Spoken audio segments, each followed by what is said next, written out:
Carl Jung spent over 50 years studying the human mind, his own patients, ancient myths, dreams, religions across cultures, trying to answer one question: what actually makes a person change? Not motivation, not willpower, real, lasting change. He never wrote a listicle, but if you pull his core ideas together, they form something close to a blueprint. Here are 4 life lessons from Carl Jung, and what they actually mean for you. Jung believed everyone carries a shadow, the parts of yourself you learned to hide, suppress, or deny because they weren't acceptable to the people around you. Anger, ambition, neediness, even joy, if joy wasn't safe growing up. His core claim was blunt. What you don't face in yourself, you meet in others. The people who irritate you most, the patterns you keep repeating. Jung argued they're often your own disowned material, showing up from the outside because you won't look at it from the inside. The lesson isn't to eliminate your shadow. Jung didn't think that was possible or even desirable. The lesson is to know it's there, so it stops running your reactions without your permission.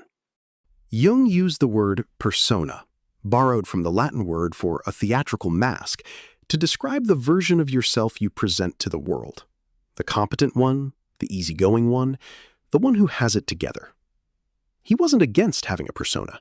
He thought you needed one to function in society. His warning was about what happens when you forget it's a mask, when you start believing the performance is the whole of who you are. This idea has real traction in modern psychology, too. Research on authenticity consistently links the gap between your outward presentation and your internal experience to lower well-being over time. Jung was describing, decades early, what we now call the cost of chronic self-suppression. The lesson? The mask can open doors. It can't be your whole identity. Somewhere, there has to be a version of you that isn't performing. Jung called this process individuation, becoming deliberately the specific person you actually are, rather than the person your family, culture, or fear shaped you into being by default. He believed most people spend the first half of life absorbing expectations, and the second half, if they're paying attention, slowly sorting out which of those expectations were ever truly theirs. Not everyone gets there. Jung thought it required real discomfort, giving up a version of yourself, even a successful one, that no longer fits. This isn't about reinventing yourself overnight. It's slower and less dramatic than that. It usually starts with noticing the small moments you're choosing something because it's expected, not because it's true. Jung's 4th core idea was that psychological maturity isn't about resolving your contradictions. It's about holding them. You can be someone who is both confident and afraid, both loving and capable of resentment, both strong and still healing. He called the ability to sit with that tension, without collapsing into either extreme, one of the clearest markers of a mature psyche. Most people try to resolve the tension by picking a side and denying the other exists. Jung thought that denial is exactly where the shadow and the suffering comes from. The lesson? You don't have to choose one version of yourself.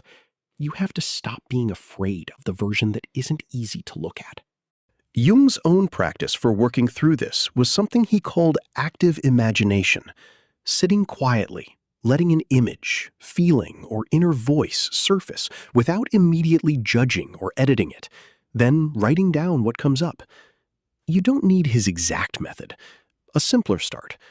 Once a week, write down a moment you reacted strongly to something and ask what part of you it might be pointing back to. That's individuation, in a form small enough to actually do. What part of yourself have you been performing instead of living? Share it in the comments below. And if you wish to continue exploring the depths of the mind with us, consider subscribing. Until next time, find your way within.